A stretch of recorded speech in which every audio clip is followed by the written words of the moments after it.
Today I wanted to focus on how to write introduction paragraphs. I want to dive into a lot more detail about what these paragraphs entail and how to write them effectively. Every essay will begin with an introduction paragraph. Now sometimes these introduction paragraphs get overlooked. People spend more time focusing on the body of the essay, even the conclusion. But the introduction paragraph is just as important because after all, it sets the tone for your entire essay. An introduction paragraph includes three things: a lead sentence, a topic sentence, and three main ideas. Let's take a closer look at each of these parts of an introduction. First, let's take a look at lead sentences. The job of the lead sentence is to spark interest in your reader and to get them to want to read on and hear what you have to say. You could start a lead one of many different ways. You could start with a fact, a descriptive segment, a quote, a question, a statistic, or an anecdote. A fact is a little-known piece of information. A descriptive segment is a few descriptive sentences using the 5 senses. A quote is an expert's exact words. A question could simply be asking your audience something that has to do with the topic. A statistic is a number fact, and an anecdote is a short personal connection to the topic. You could start your lead sentence any one of these ways, and it would be a great way to grab your reader's attention and to get them excited about your introduction paragraph. A topic sentence will follow your lead.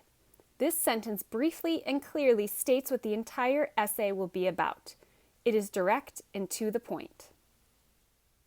After you have written your lead sentence and your topic sentence, the final step of writing an introduction is to state your 3 main ideas.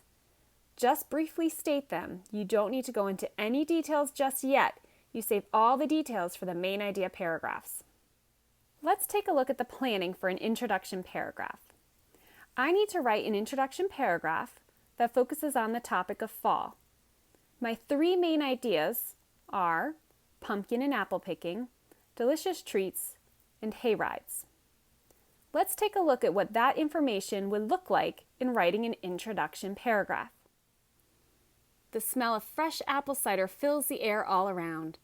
Rows upon rows of apple trees line the field on the left. Pumpkins of every shape and size imaginable fill the field on the right.